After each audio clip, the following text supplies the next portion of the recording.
set this up. It's been so important to them. And I want to make it clear today that my administration will focus on ending the absolutely horrific practice of human trafficking. And I am prepared to bring the full force and weight of our government to the federal and at the federal level and the other highest levels, whatever we can do in order to solve this horrific problem, getting worse, and it's happening in the United States, in addition to the rest of the world, but it's happening in the United States, which is terrible. Human trafficking is a dire problem, both domestically and internationally, and is one that's made really a challenge, and it's really made possible to a large extent more of a modern phenomenon by what's taking place on the internet, as you probably know. Solving the human trafficking epidemic, which is what it is a priority for my administration. We're going to help out a lot. Solve is a wonderful word, a beautiful word, but I can tell you we're going to help a lot. I'll direct the Department of Justice, the Department of Homeland Security, and other federal agencies that have a role in preventing human trafficking to take a hard look at the resources and personnel that they're currently devoting to this fight. Now, they are devoting a lot, but we're going to be devoting more. Dedicated men and women across the federal government have focused on this for some time. As you know, a lot of you have been dealing with the federal government, and it's been much more focused over the last 4 weeks, I can tell you that. I cannot thank each of you enough, and the dedicated men and women who run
A warning to viewers, the following images are disturbing. This all began after WikiLeaks founder Julian Assange released hundreds of thousands of secret documents detailing a backstabbing Clinton Foundation, but it now appears the real truth Assange was leading us to was hidden between the blurred lines of Hillary Clinton's campaign manager John Podesta's released emails. Fast forward past John Podesta's brother Tony's casual email exchange with thelemic spirit cooking adherent Marina Abramovic. The Rosetta Stone was needed next, a verification that high-level Washington, D.C. predatory pedophiles were using a code to communicate child sex trafficking as casually as ordering a pizza. An FBI unclassified document from WikiLeaks revealed symbols and logos used by pedophiles to identify sexual preferences, to include those who sexually abuse children, as well as those who produce, distribute, and trade child pornography, are using various types of identification logos or symbols to recognize one another and distinguish their sexual preferences. Investigators should also be attentive to pedophilia symbols advertised on websites. During examinations of computer files, investigators should be conscious of subjects who try to conceal child pornography by labeling them with symbols instead of typical suggestive explicit names. Thus, the interest in code words. Now, clues. The menu from Comet Ping Pong. Notice the symbol of the ping pong paddles and its clever resemblance to the FBI document's symbol for child love. All right, hang on, New York Times. Before you declare this fake news from your ivory tower, now look at the symbol for Besta Pizza, just 2 doors down from Comet Ping Pong Pizza, boldly using the symbol for boy lover as was recorded on the unclassified FBI document. The evidence begins to reveal that Besta Pizza and Comet Ping Pong Pizza may be competing for the lucrative Washington, D.C. pedophile market right out in the open. Comet Ping Pong owner James Alefantis needs to explain himself, and so he did,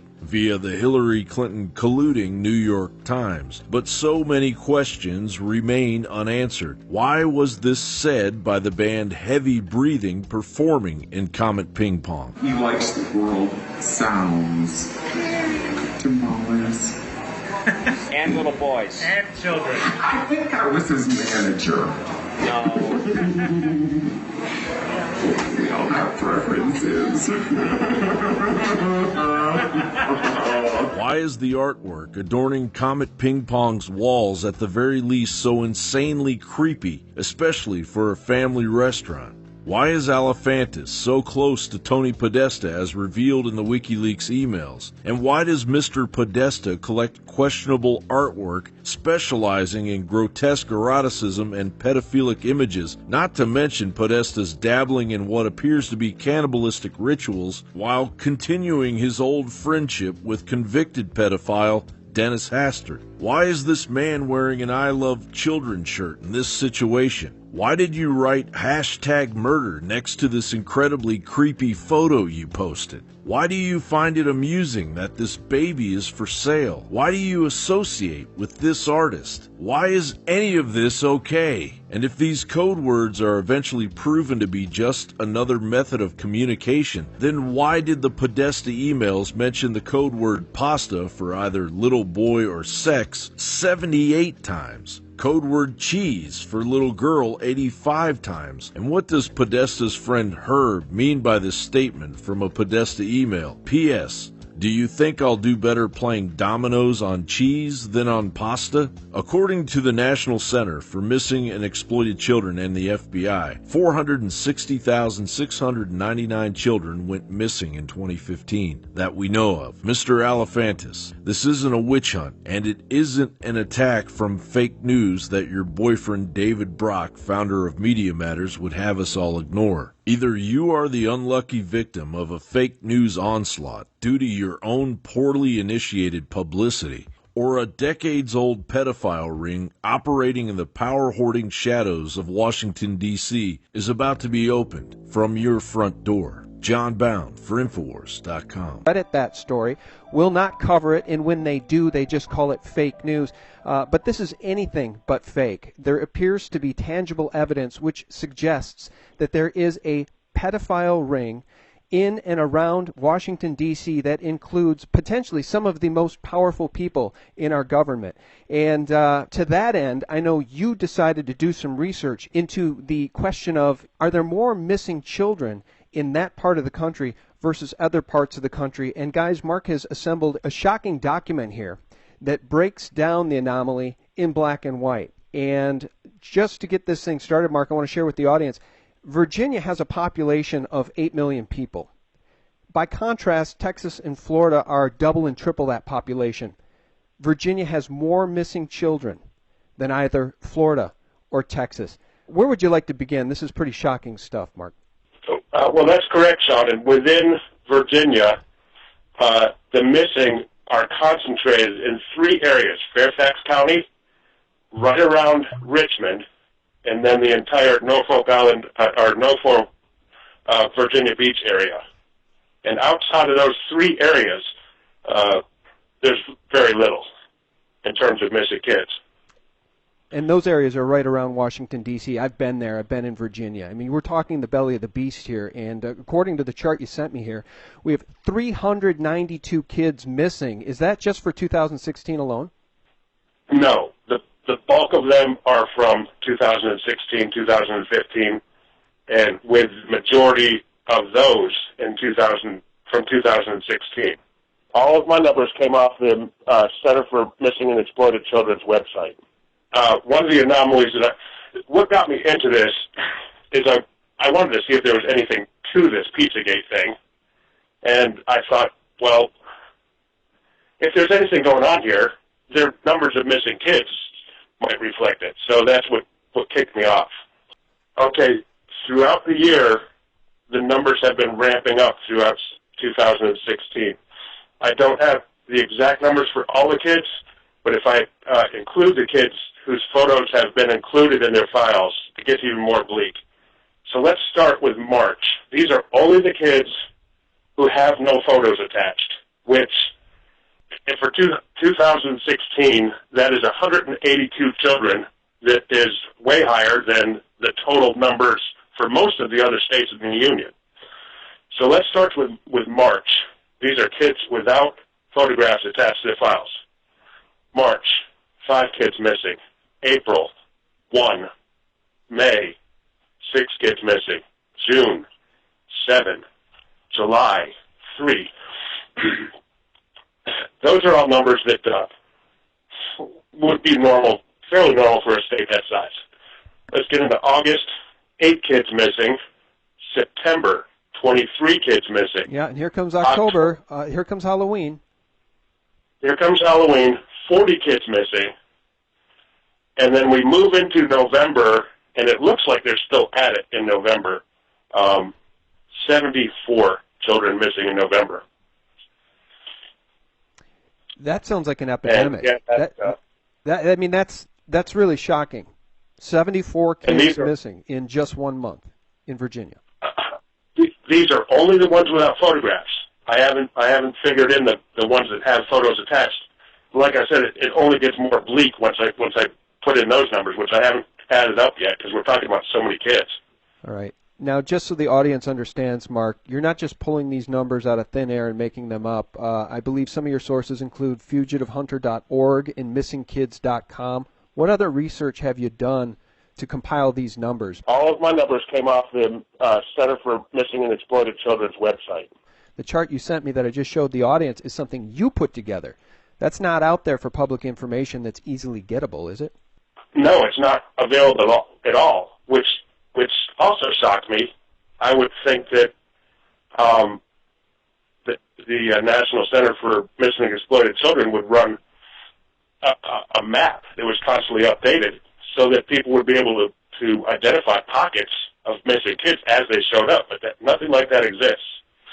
What the Center for Missing and Exploited Children couldn't explain to me is how they came up with a 95 to 97% recovery rate.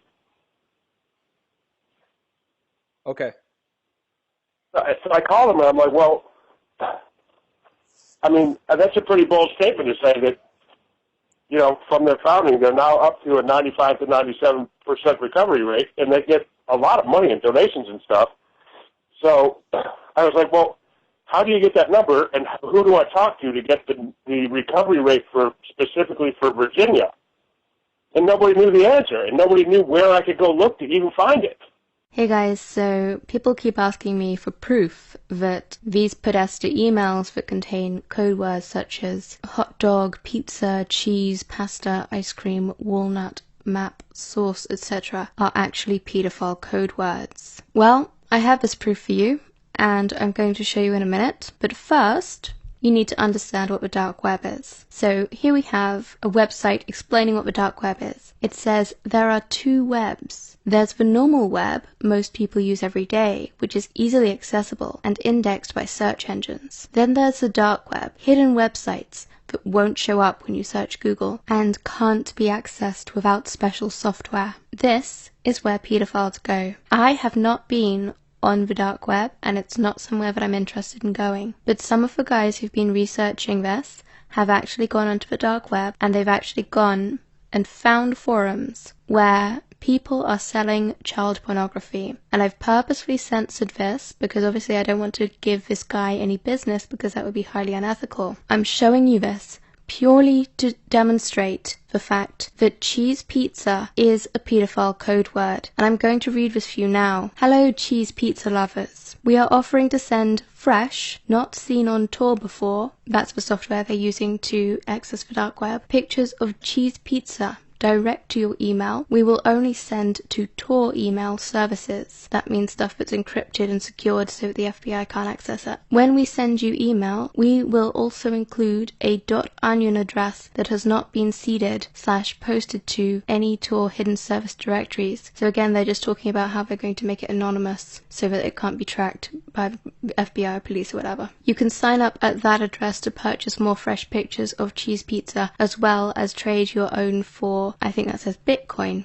Bitcoin again is an anonymous way of paying for services. It's great for people who use it for good reasons, but there are also people who use it for bad reasons, such as this. Here is how it works. 1. Choose from the menu below and deposit the correct amount into the Bitcoin address. Then they give you a Bitcoin address that I've blacked out. It's anonymized anyway, so it's not like it's useful for anyone to know unless they're a pedophile. Send an email to marios-pizza at, and I've blocked that out. Keep it simple. All we need to know is the Bitcoin address you sent from. We will reply within 1 to 2 hours, our daytime, with an email containing the .onion address and a zip file with 10 pictures. If you purchase more than 10 pictures, we will send more emails. Each email will contain a zip file with another 10 pictures. If your email service rejects the email, your inbox is full, etc., don't worry, we will wait a while and try again until you receive all the pictures you ordered. So for 10 pictures they charge 0.01 Bitcoin, and that's equivalent to about $8 at the moment as I say this. So you get the idea. They're selling pictures of child pornography. Something that you may or may not know is why this is so terrible is because often the child pornography, it's not just of new children, it's of children being raped,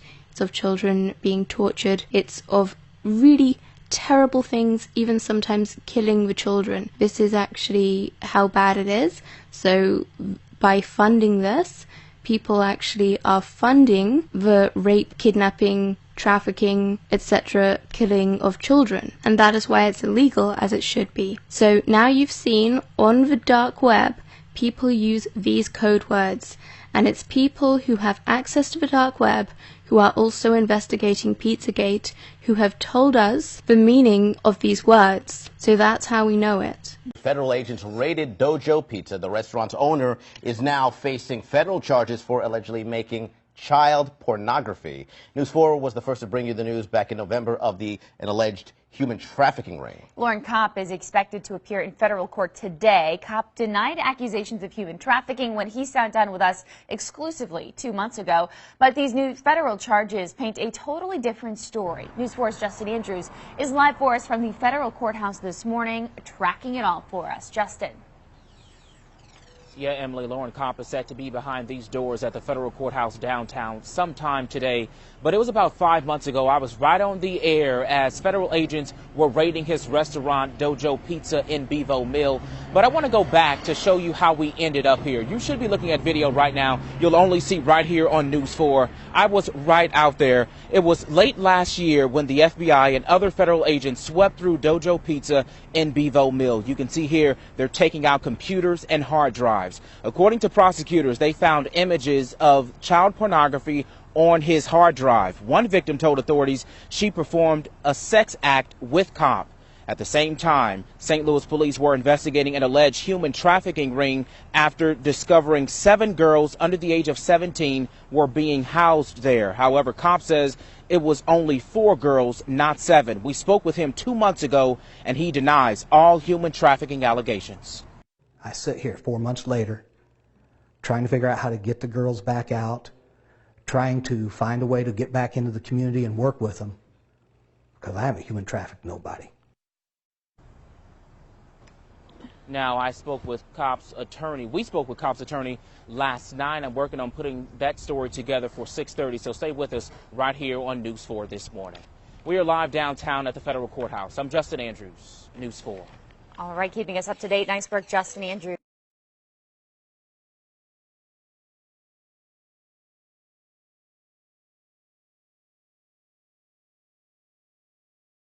Born in Belgrade, Serbia, Abramovic is considered the grandmother of performance art. A spirit cooking dinner is an occult ritual started by Abramovic that derives from the religion of Thelema, founded by noted British occultist Satanist Aleister Crowley. Practitioner of the bizarre and gory ceremony mix blood, breast milk, urine, and sperm together and use the mixture to paint messages on the walls. Abramovic allegedly uses pig's blood as a medium to connect the spirit world with the material world. In Thelema, spirit cooking is considered a sacrament meant to symbolize the union between the microcosm, man, and the macrocosm, the divine, which is a representation of one of the prime maxims in Hermeticism. The ritual takes place in the kitchen, which is considered the heart of the home. The goal of the ceremony is to convert matter into energy so spirits can feed on it. Marina derives her inspiration from the popular belief that the spirits still need food even though it is no longer solid, but in the form of light, sound, and emotions. In the video dated from 1997 called Spirit Cooking, Marina is seen writing in blood various statements, including mix fresh breast milk with fresh sperm, fresh morning urine sprinkled over nightmare dreams, and with a sharp knife, cut deeply into your middle finger and eat the pain. The video shows spirit cooking appearing to be in combination of an artistic performance and an occult ceremony.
Bekleidet, aber nicht weniger auffällig taucht dann ein Superstar auf.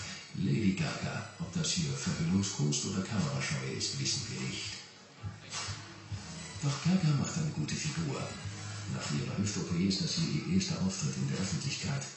Das Essen im Krankenhaus war wohl nicht sonderlich gut. Genüsslich löffelt sie Sojasauce von einem Nacktmodell. Die Popsängerin scheint voll in ihrem Element. Wie in Trance lauscht sie dem Ruf des Waldes.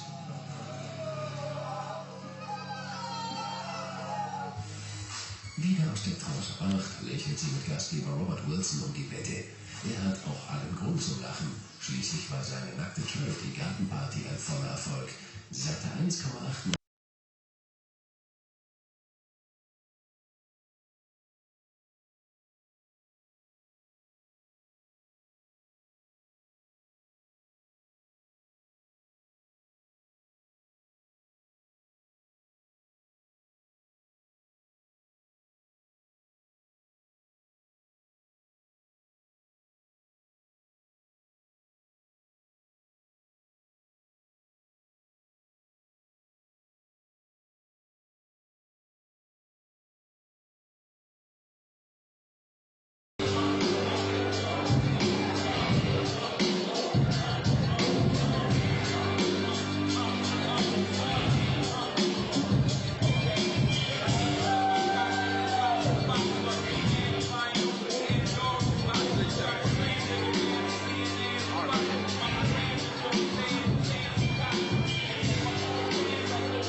Marina Abramovich, grandmother of the performance art movement and a modern adherent to ceremonial magic found in Aleister Crowley's religion, Thelema, wrote a very personal email to Tony Podesta, according to WikiLeaks. It reads, "Dear Tony, I am so looking forward to the spirit cooking dinner at my place. Do you think you will be able to let me know if your brother is joining?" Tony Podesta, regarded as the most powerful lobbyist in Washington, D.C., is a brother to none other than John Podesta, chairman of the Hillary Clinton presidential campaign and counselor to President Obama. That dinner Abramovich spoke of was nothing less than a Thelemic occult ritual. In spirit cooking, Marina uses pig's blood, which most resembles human blood, as a medium to connect the spirit world with the material world. The ritual takes place in the kitchen, which is considered to be the heart of the home. The goal of the ceremony is to convert matter into energy so spirits can feed on it. Marina derives her inspiration from the popular belief that spirits still need food, even though it is no longer solid but in the form of light, sound, and emotions.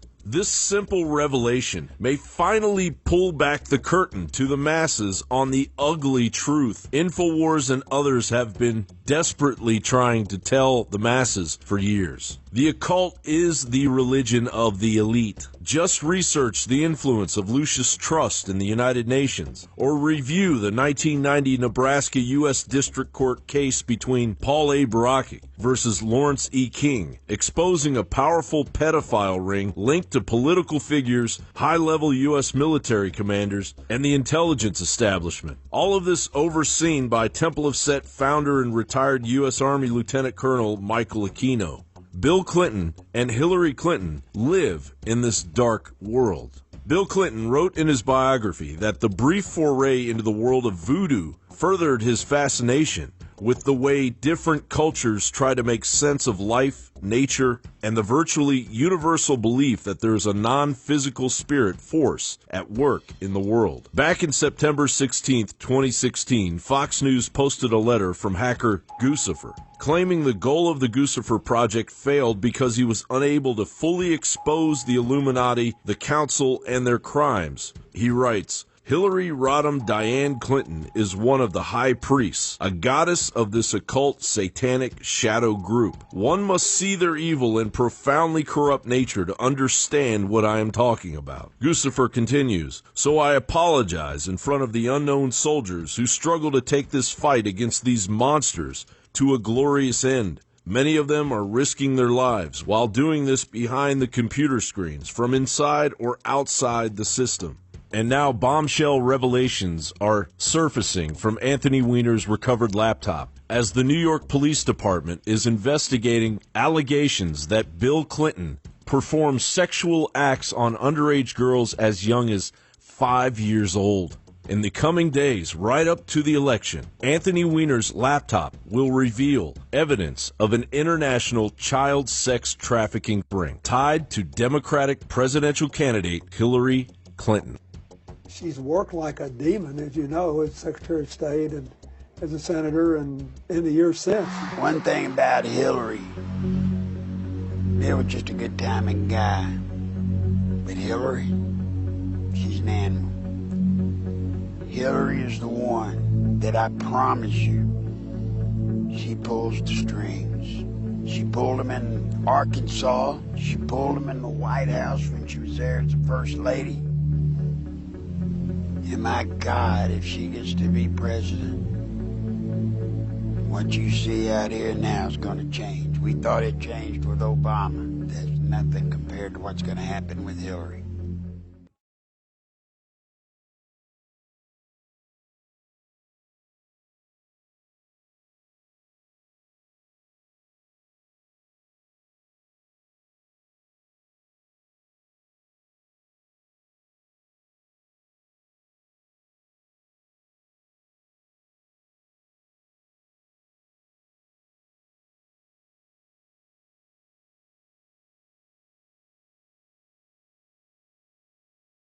I'm Sarah Hashimoris in the Los Angeles Times newsroom. The man accusing X-Men director Bryan Singer of sexual abuse has filed additional cases against 3 Hollywood execs. 31-year-old Michael Egan's attorney this week filed complaints against television executive Garth Ancier. He's held senior positions at Fox and NBC. Former senior Walt Disney executive David Newman and Gary Goddard, the founder of a firm that designs theme park attractions. The lawsuits accuse the 3 of intentional infliction of emotional distress, battery, assault, and invasion of privacy. Meanwhile, Singer was publicly accused in a federal lawsuit of drugging and sexually assaulting Egan in the 90s when he was just 15 years old. Corey Feldman has no idea what it's like not to be famous. He was just 3 years old in this McDonald's commercial. McDonald's gift certificates. I literally was famous before I knew my own name. His roles defined the 80s. Goonies. This was my dream, my wish. Stand By Me. You call my dad a loony again, and I'll kill you. License to Drive. The only difference between you and that greaseball is that he has a license and you don't.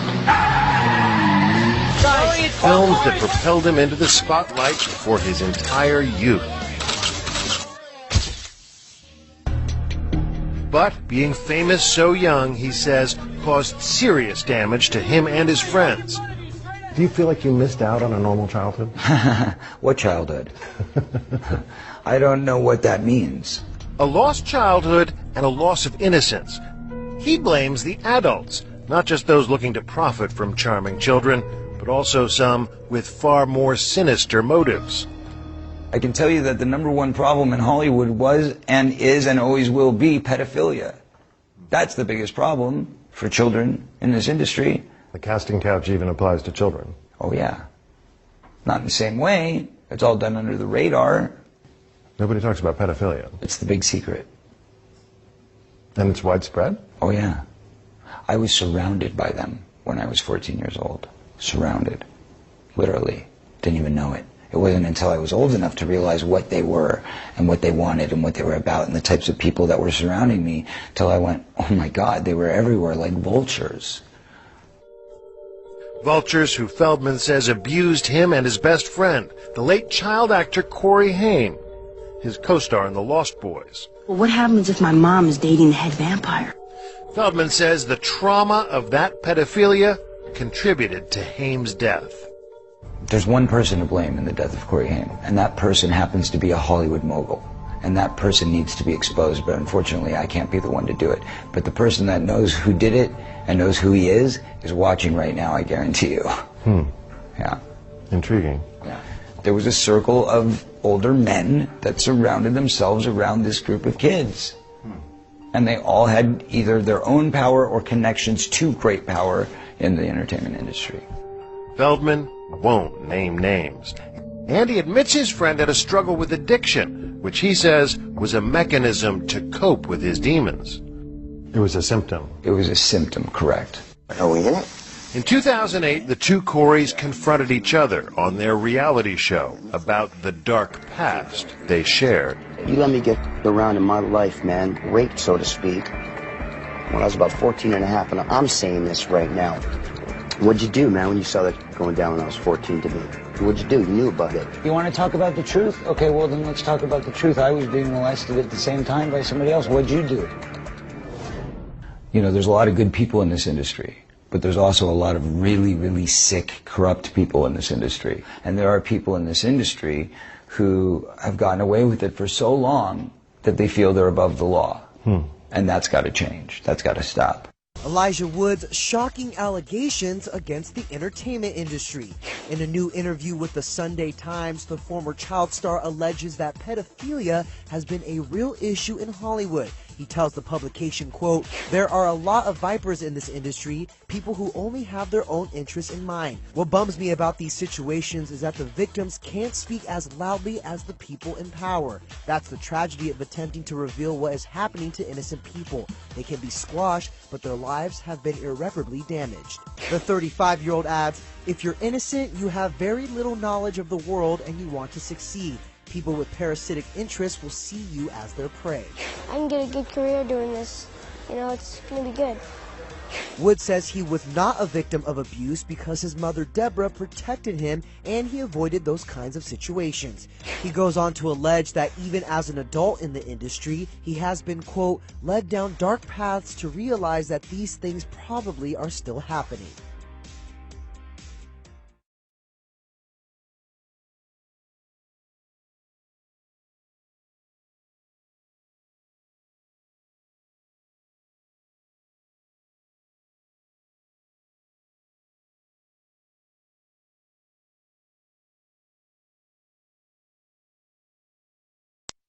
I laid there on the floor. Chris was on the bed. Marcus was right there next to me.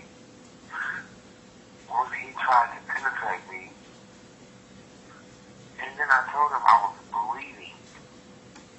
I said, it hurts. Wow, what the fuck? It hurt, dude. It hurt. It hurt me. I'm a kid. So he was like telling me that it's okay. So I was like, okay, it's okay. He put his dick in my booty hole, bro. And fucked me, my nigga. With Chris laying on the bed, watching with the big ass polo, teddy bear, and the big ass pillows on the bed, fucking me. And watching. That shit not cool, bro. Are you talking about the same room with the burgundy stuff in there? What? Was at the time when you was in the room, was the couch like red burgundy, like the burgundy couch? Was it burgundy? No, it was blue. It was his bedroom. Chris's room. I was laying outside the bedroom. I was in Chris's bedroom. He had big ass polo pillows, and he had a polo teddy bear with a polo shirt on the teddy bear. Mm-hmm. And then I was laying out. Are you talking about the Chris had? Are you talking about that wooden bed Chris had, that real high wooden bed? Yes, nigga. Yeah, I know about that bed. Hey, on the side of that bed, on the left of it, was that little glass jar with the change in it, and the little like futon? Was there a little? How do you know about that? Because you were younger than me. Huh? How do you know about that? I said, how do you know about that? You were younger than me, so how do you know about that? Quentin, I'm trying to tell you, I walked through the same thing what you walked through. That first time that Marcus ever put his dick in my booty was in that. It was in that room too. Got you. No, I got you, Ray. When you gonna do that though, right? Well, I got another big interview coming up. So my next real big interview, I'll set the record straight. It's amazing how the media is trying to tear the situation up, because I never even said anything along the lines where people could even get the idea. Well, we should. Ray, I've been trying to work with you for years, my nigga. You're in a position to actually really do some things for me. I know, but what I'm saying, Raz, like, you can even get your own reality show. So Ray, nigga, I got you. Whatever. I need you to rephrase that shit, Raz. Like, you got niggas that hit me every day, Puffy, everybody, Jay-Z, everybody calling you. Done. I got you. I got you. I got you, Ray, and I need you to have me too, because I think Because it's like, damn, like, you didn't even really have to mention a nigga. You know what I'm saying? Like, you really didn't even have to mention a nigga. But I know what you were saying, though. You know what I'm saying? Nah, I respect you, Ray. Nah, I would never want to disrespect you, your mom, or your sister. But you know what I'm saying? You know what I'm saying? Like, whatever. But, and I talked to that, guess who else I talked to tonight? Who? Talked to Marcus Houston tonight, nigga. What that nigga had to say? He was just like trying to eat and deny the shit, dog. Wow. He did not deny it, man.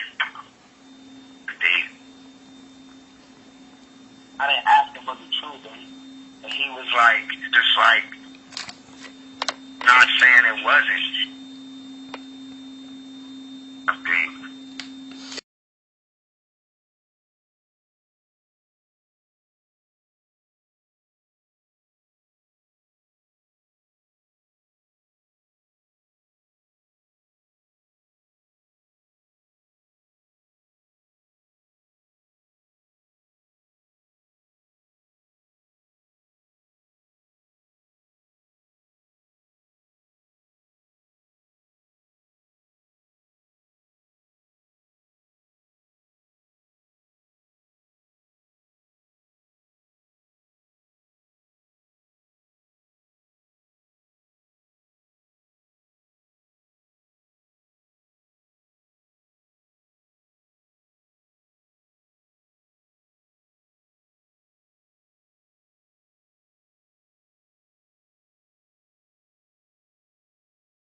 Oh, Leanne. I was almost going to call you Lori.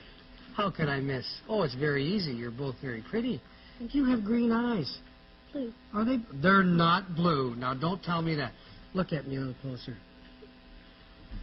They're green. It's not cool, dear. Here, little kisses, Jennifer.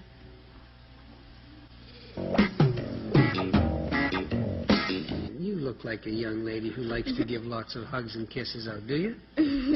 Hey? Hey? Not really. Not really. Not really. Can I have a hug and a kiss? I can't have one? Mm-mm. Even if I say and whisper in your ear that, Allison, you're gonna win the show, I still can't have a hug and a kiss? Well, I guess you can't win the show then. If I don't get a hug and a kiss. Yeah, you hear that? Yeah. A more heart-wrenching testimony in the sex abuse trial of former Penn State assistant football coach Jerry Sandusky. The grand jury report is filled with details from each accuser alleging how and when Sandusky allegedly victimized them. The former Penn State assistant football coach is charged with sexually abusing 10 boys over a 15-year period, faces 52 counts. The report details accusations that Sandusky would take his hands and place them on their thighs as they were driving in the car, that he would tickle them and blow on their stomachs at bedtime, would shower naked with them, and would rape them. Disturbing graphic day in court. 3 young victims described their alleged sexual abuse, torment at the hands of famous Penn State assistant coach Jerry Sandusky. Sandusky charged with 52 charges of abuse of 10 boys over 15 years today in court. Unbelievable. He faced victims number 10, 7, 5. These young men describing years of sick abuse and sick rituals that he used when they were boys before allegedly attacking them. One accuser said Sandusky threatened, quote, that if anybody were told he would never see his family again. I would never see my family again if I spoke of what was going on. Imagine that to a little boy. The jurors finally listening to the interview Jerry Sandusky gave right after he was arrested when he admitted to horsing around and showering with boys. This from NBC. I have horsed around with kids. I have showered after workouts. I have hugged them, and I have touched their leg without intent of sexual contact.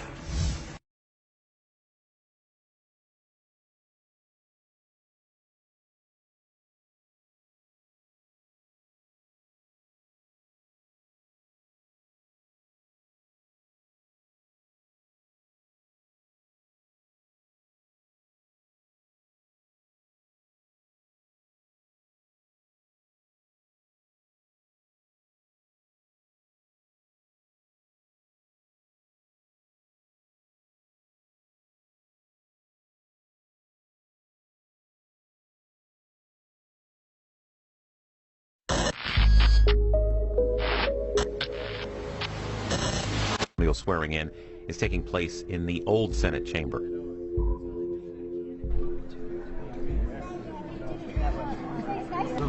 Come on, you jump in here. Where do you want to go?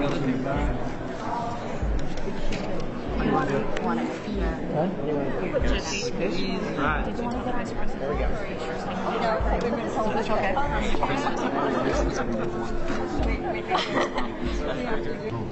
Come on, you jump in here. Where do you want to go?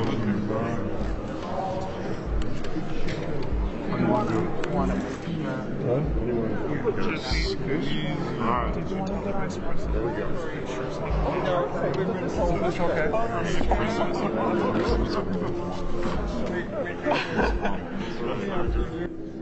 Can I have one with Jess alone? Very good.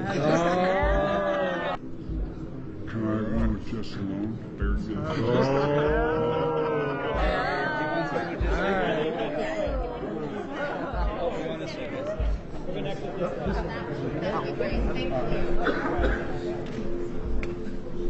Dad's going to stand pretty close. Mom, Dad, while I'm walking. That's right, anybody? Don't tell me what. All right, here we go. Here we go. Up to enter, so help you God. I do. That was out my mind. Appreciate it. It's just so nice to see you, baby. How old are you now? 13. My dad and stepmom and brother got cut off there. Oh, So come on. Let's get in here again. How are you? Good to see you, Dad. Maggie, do you want to come over here? Come on, Maggie. Make me look better. Okay? There we go.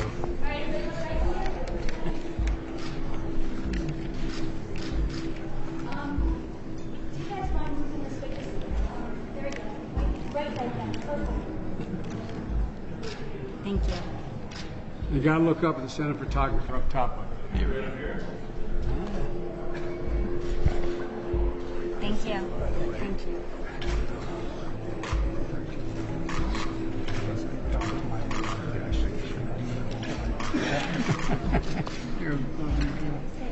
All right, well, nice to see you guys. Thank you. See you back home, I hope. Well, you want your daughter to hold the Bible? You jump in the middle, Angel. You come right on this side of Mommy. No, you come over here. That's it. Keep going. You're going to stand right next to me. There you go. And then we're going to have Daddy put his left hand in the Bible if he can reach it, and repeat, not repeat it. We're just going to, hey, man, here we go. You ready? Do you solemnly swear to support? God love you. Lucky man. Lucky man. He's having fun. Thank you, sir. No serious guys. Thank you. Thank you. Thank you. What a beautiful thing. That's how old my children are. Very good. Come on, slide across. We'll get everybody in. We're going to switch here. You can come here. There we go. You got it? Okay. And the people in the back, you can spread out a little bit, like that gentleman can spread out. Okay. And the people in the back, you can spread out a little bit, like that gentleman can spread out. Okay.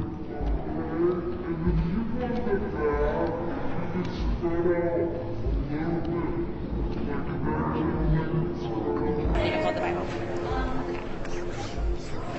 Hang it down.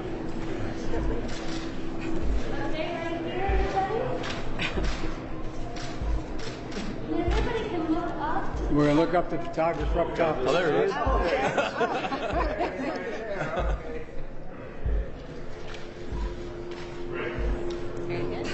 Everybody else is looking forward to it.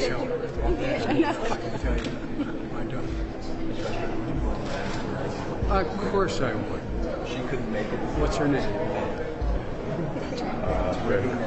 Come on. Okay, here we go. You ready? What a beautiful thing. All right, here we go.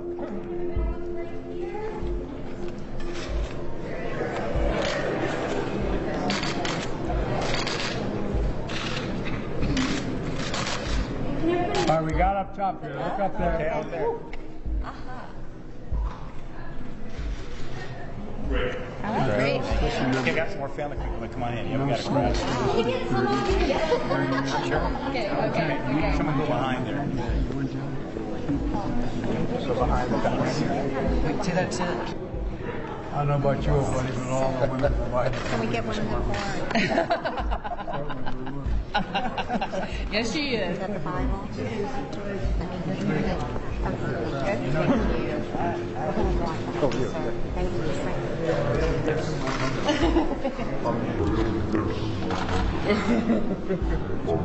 Why don't we? You get here. I'm glad you're directing all of me. Can we get one? Okay, you got it. Is that okay? Come on, let's get some on this side. Yep. I know I'm a Democrat, but I'm okay. So come on over. The balance is off. I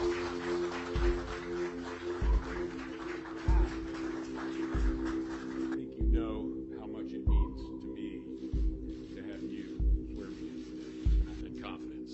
We've got a lot of thanks to give out here.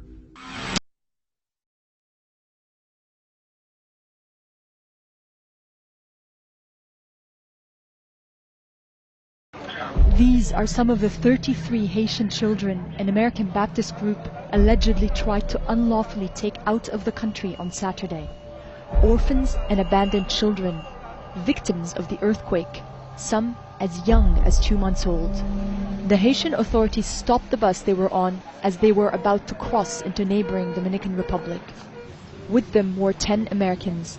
They are now in police custody. And they reportedly say they were planning to set up an orphanage for the children in the Dominican Republic. Our understanding was that we were told by a number of people, including Dominican authorities, that we would be able to bring the children across. I understand that. Sir, that's the mistake obviously we made, is we did not understand that there was additional paperwork required.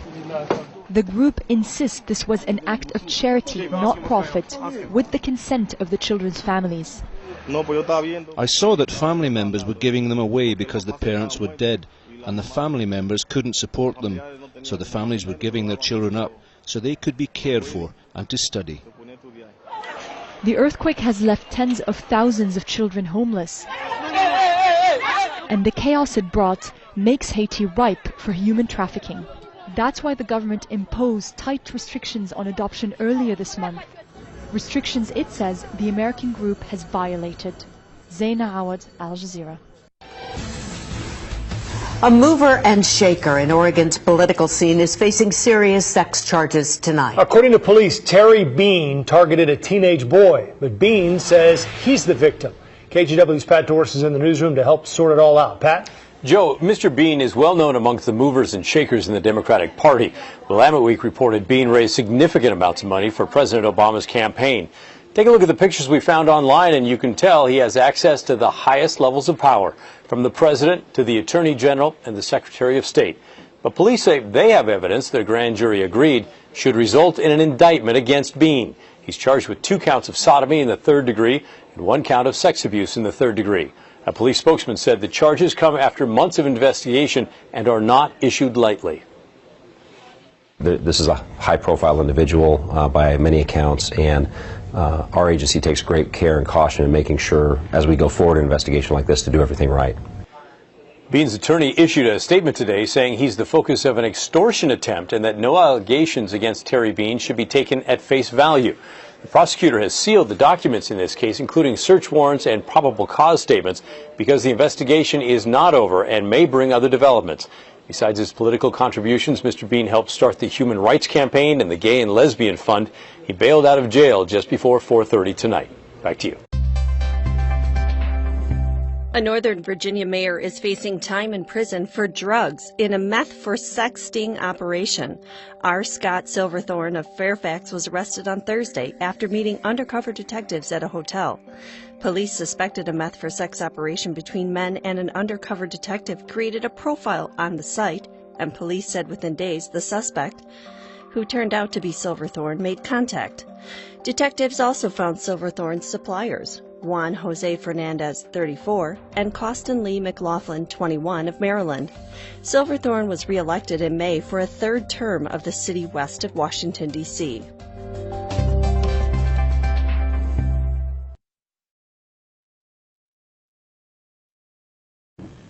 And if Washington doesn't have enough to talk about these days, the Washington Times reported today that unidentified White House aides in the Carter, Reagan, and Bush administrations now are being investigated for using the services of a call boy ring.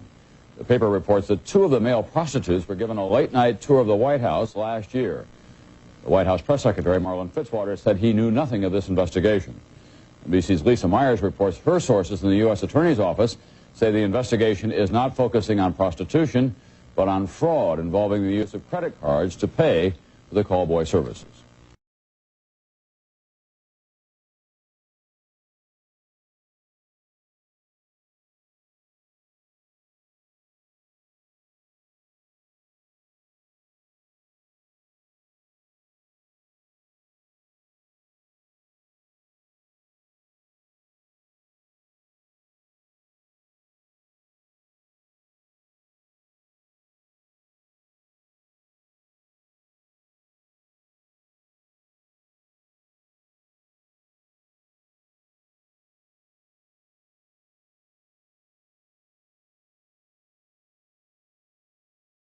Gregory, are the Masons an avenue that needs to be investigated? Masons definitely need to be investigated, especially in North Wales. I think nearly everyone, especially on the list that I have, are all members of some sort of Masonic lodge. The Prime Minister's spoken today about the danger of a witch hunt, and you've got to say that a lot of these allegations relate to many decades ago. You're relying on people's memories. How much of a concern do you think that is? I don't think it'll ever turn into a witch hunt. I hope it doesn't, but we are getting people coming forward, really upset people. So you think it's the scale of allegations about the past that is emerging now? It's not a witch hunt, but it's just the scale of people who've been affected by this that you're interested in? Yeah, it is. It's genuine, honest people coming forward with a story to tell, which they were never allowed to do last time. Bill Burton, you think there's a danger of witch hunt? Well, I think any society should be judged how it deals with vulnerable people. And as I understand it, the Prime Minister said something about gays. This isn't about gays, it's about paedophilia, which is, it's a completely different issue. Two consenting adults, fine. But, this is not that. And I think, it's the test of society is how we deal with people who are vulnerable. And these were vulnerable people, and they weren't treated properly, and they should be. Bill Burton, Keith Gregory, thank you very much for joining me. One last question. I read a Washington Times article many years ago where you had a comment about the organization, and then now it's been in the Wall Street Journal, it's been in a lot of different newspapers, and that's the Bohemian Grove. And back in, 1996, when you joined as a Clinton advisor, the Republicans were criticizing you, oh, what about Bohemian Grove? And then you countered them by saying, hey, I don't run around in the woods naked. What did that mean? Here is the before-mentioned Washington Times article where he said, I didn't run around naked like they do. I don't know what quote you're referring to. I'm not aware of any quote like that. Listen, I am a happy member of the Bohemian Grove. I like the folks who come there, and it's really inappropriate for me to talk about the group beyond that. Thank you. Have you been there for the ceremony with the cremation of care? Frankly, I don't think that's something I need to talk to you about. Really? That's right. Well, I'm Alex Jones, and I snuck in there in 2000. I'm the guy that blew it wide open and got the video. It's been on national TV. Well, I disrespect you for that. You do? I do.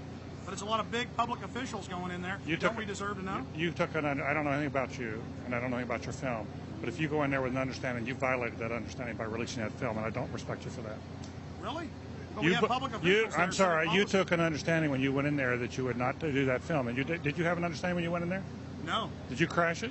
Yes. Yeah, and it has no trespassing signs there too, doesn't it? No, they put them up after. Oh, I'm sorry. I'm sorry, sir. I've been there before. I know what the circumstances are, and I'm sorry you violated the understandings. That was not a gentlemanly thing to do. But what about the ritual? Is the ritual gentlemanly?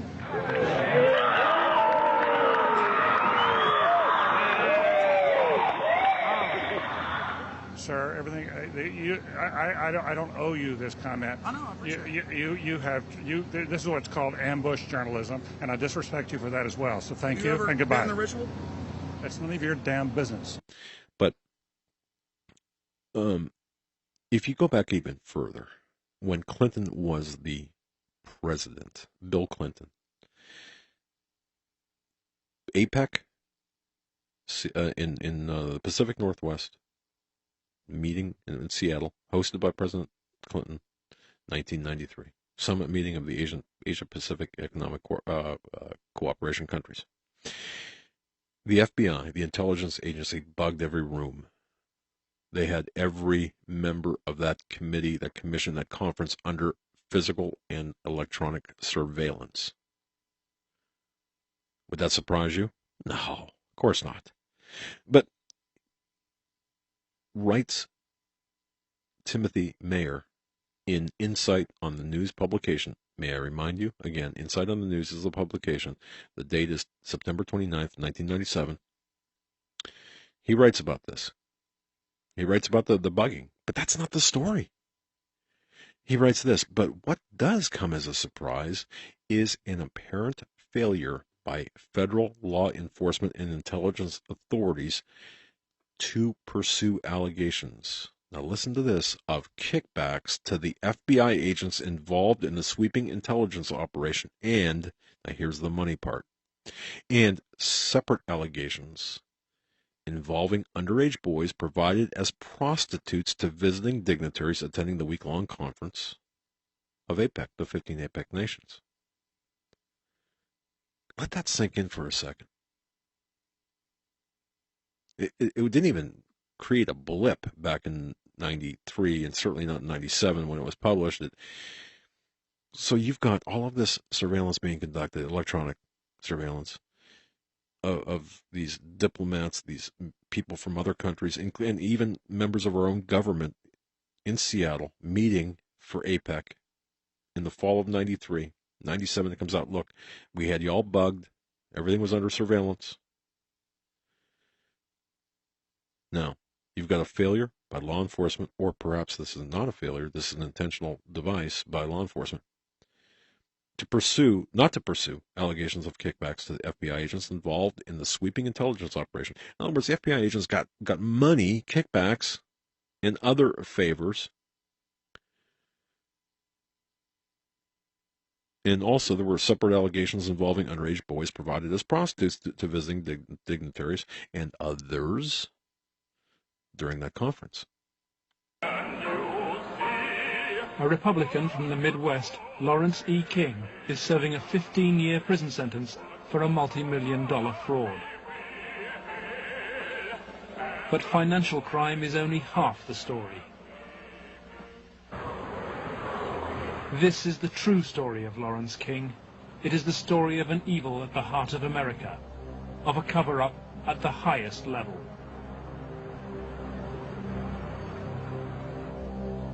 One man is attempting to uncover the full story. John DeCamp is among the most highly decorated Vietnam veterans. A former Republican state senator in Lincoln, Nebraska, he is now a lawyer fighting the legacy of Lawrence King's evil network.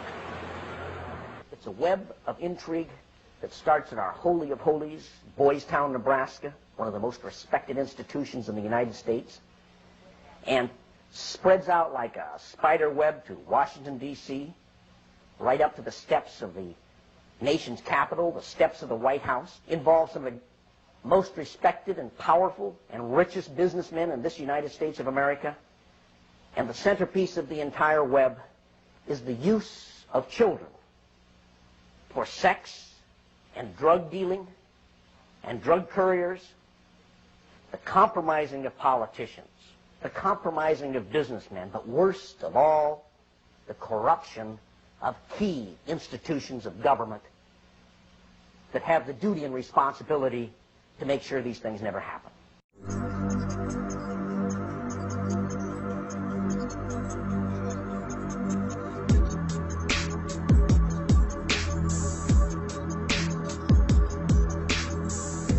Kindness and love will open the heart of any problem boy. That heart will melt within the warmth of the sunshine of love. I have really never found a boy who wanted to be bad. Mal Burrows was 12 years old when he was placed at Boys Town in 1981 after his mother was murdered by his father. This is your file from Boys Town. Yeah. The 15th of March 1983. It's a Boys Town hospital referral. You were sent to hospital on this occasion? Yeah. And it mentions stomach pains. What happened there? I was raped.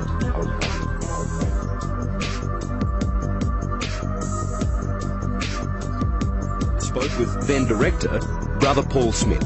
I think it's terribly important to be loved. And I think the boys who leave Boys Town can honestly say that at least they know they are lovable. And that's important.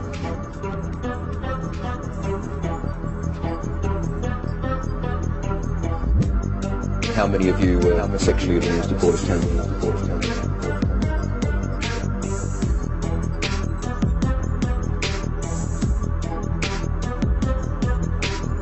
We'll uncover an abuse scandal that darkens a respected Catholic institution.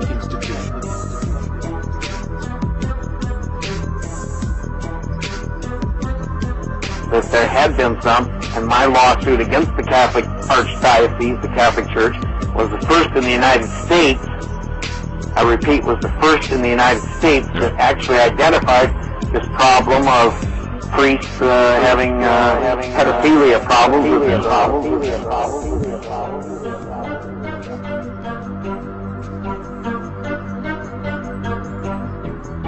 He's going to be one of the largest child abuse cases in history.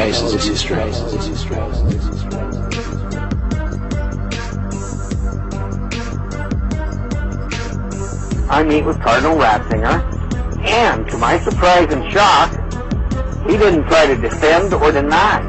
He said, yes, we know all about this problem. We were appalled. It was incredible. It's incredible what these kids went through, I think. I was shocked when I walked in. There was a kid, I would say about 15 years old, out in the middle of the room. One guy was standing in front of him.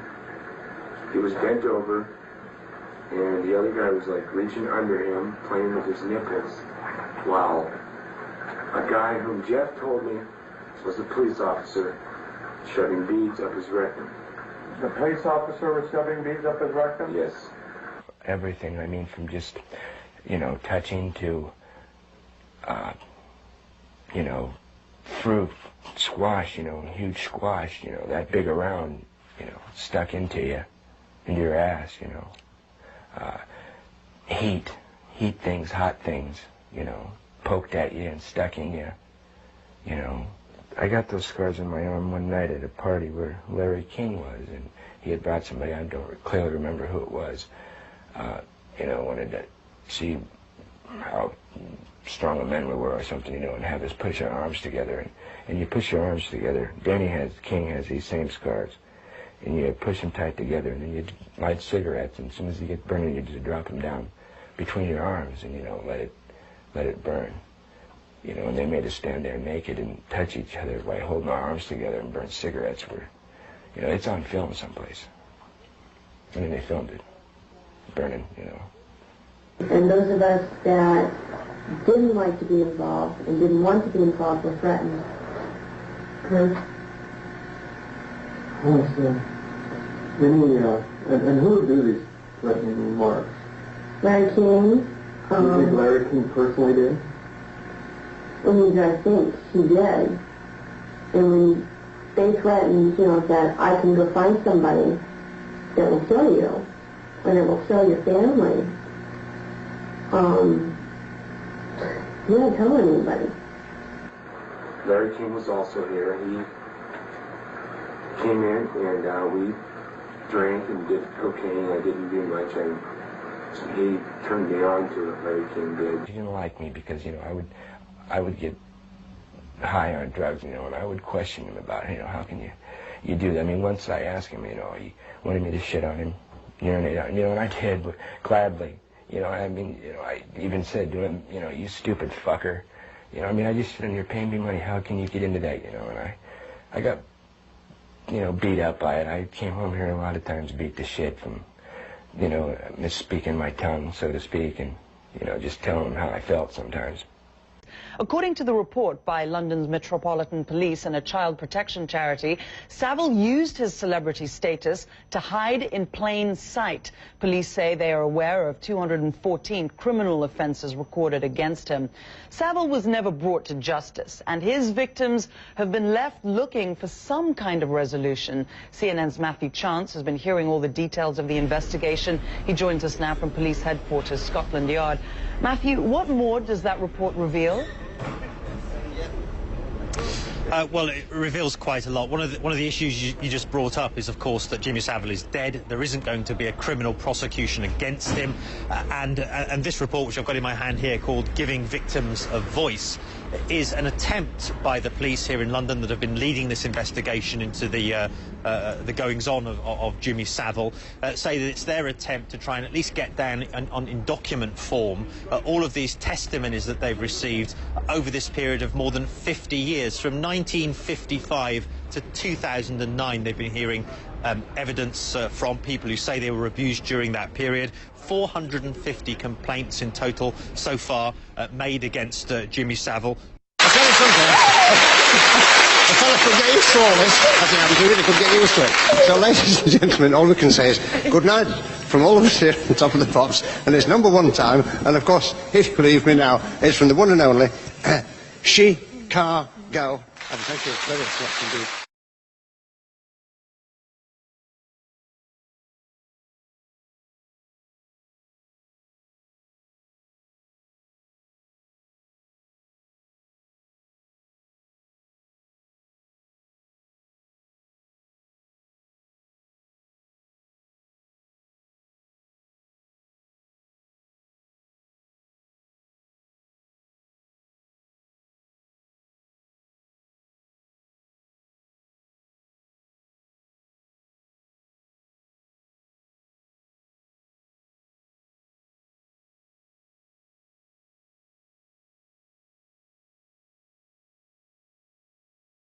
I was angry at my mother for years till I met her.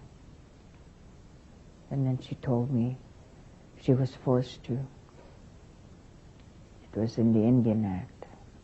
The cops came there and they were going to take us, or she'd go to jail, be fined, or all three. And that's in the Indian Act too, it is. It's in the Indian Act. The Indian Act of Canada is race-based legislation that legally separates Indigenous people into a separate and inferior class of citizenship under the control of one man, the Federal Minister of Indian Affairs. The Indian Act allows Aboriginal people to be expelled from their homes on reserve lands, arbitrarily jailed, subjected to involuntary medical treatment, and denied the right to elect their own leaders. Under the Indian Act, Native people are legal wards of the Canadian state in perpetuity, having the same status as children or the mentally incompetent.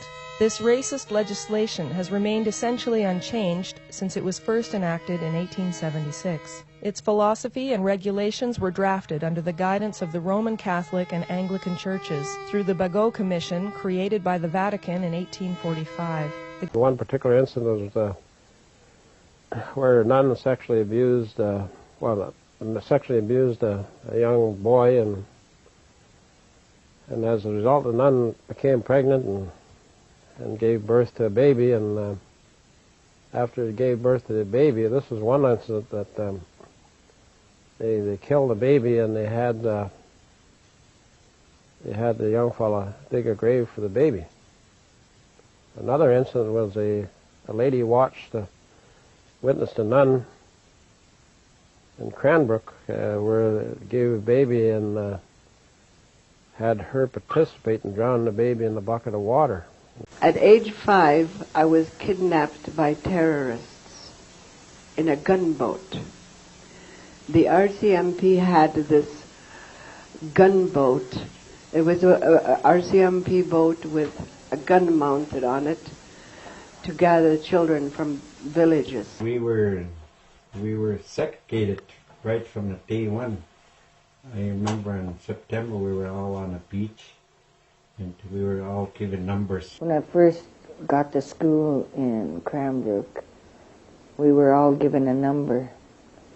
My number was 54, and my underwear, my socks, my uniform, my towels, everything that I had a number. It was 54 on there. And all the girls had their own numbers. And if you were caught with somebody else's number, you got whipped for that. So I watched, and she was standing at the top of the stairs, and he kicked her. She went rolling downstairs. She ended up, she was laying like this. Her eyes were open, but she wasn't moving. She wasn't crying. So I see that all the time. Her name was Maggie. She was 2 years older than me. And she was murdered in there by a nun. She pushed out the window. Second story up, and she died. But nothing was done about it. We weren't allowed to see a lawyer or nothing. They just covered this up. Jenny wouldn't cry out, and then all of a sudden, this blood just spurted all over the place, and it was on her back, and a small part of her back here.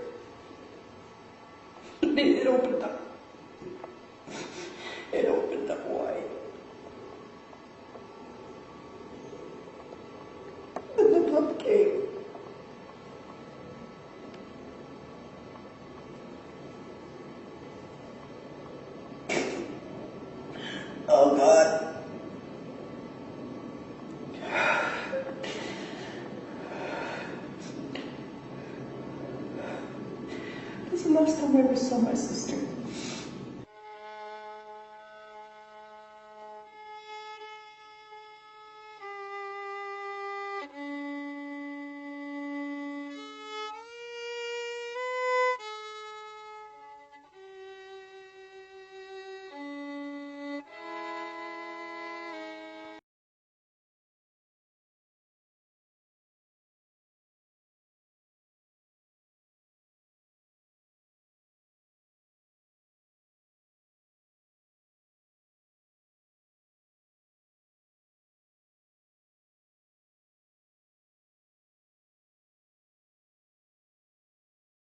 On Fox 5, former state senator Nancy Schaefer and her husband Bruce were found dead today at their Havisham County home. Fox 5's Justin Gray is here now with more. Justin? Yeah, Russ, former state senator Nancy Schaefer was well known for championing conservative causes. Tonight, GBI crime scene investigators are at her Northeast Georgia home.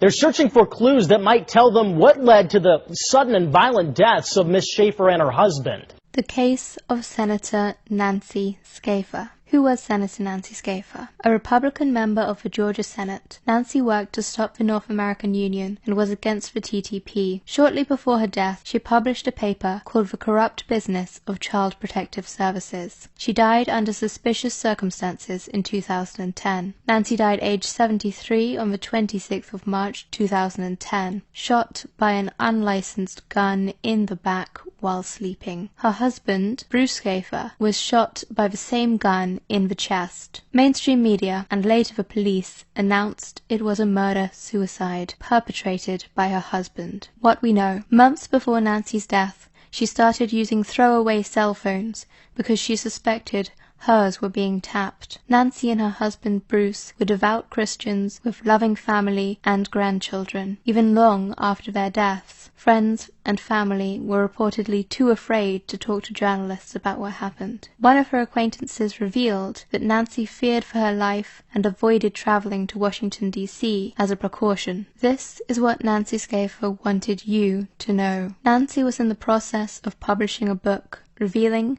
how Child Protective Services were making money off foster children. Nancy's concern was that the CPS workers were taking kids from healthy families to adopt out for financial gain. In one speech, she said social workers are very often guilty of fraud. They withhold and destroy evidence. The federal government and state of Georgia offer financial incentives and targets for child adoption. Nancy talks about how they offer cash bonuses. Some counties offer $4,000 to $6,000 for each child adopted out to strangers. The Nazis had CPS. That's how they started grabbing people's kids. The year Hitler was elected in 1933, he was a eugenicist. We'll be right back with the senator. Stay with us. Okay, Senator, what are solutions to fight these demons? I mean, we just get the public educated, what we're doing now, about their rights, get bigger organizations together to fight them, Congress, state laws, because we always push to get state laws to stop them, and they always take it over and get more power out of us trying to lobby to reform. How do we beat pure evil? Very, very strong bill that I introduced to correct it here in the state of Georgia, and of course that bill was defeated. I also had several parents lined up to come down and do a video, and the video was defeated. And then, of course, I lost my Senate seat. So there's a huge battle over this, and many states don't want to let that money go that they've gotten used to. And one thing we haven't mentioned that I'd like to bring out is how huge the bureaucracy is. It is made up of caseworkers and social workers and attorneys and guardian ad litem and judges and psychiatrists and psychologists, and it goes on and on. The bureaucracy is huge, made up of people who look to the children in Child Protective Services for their job security. And none of these people want to let this be brought to an end. In fact, this is where they get their paycheck.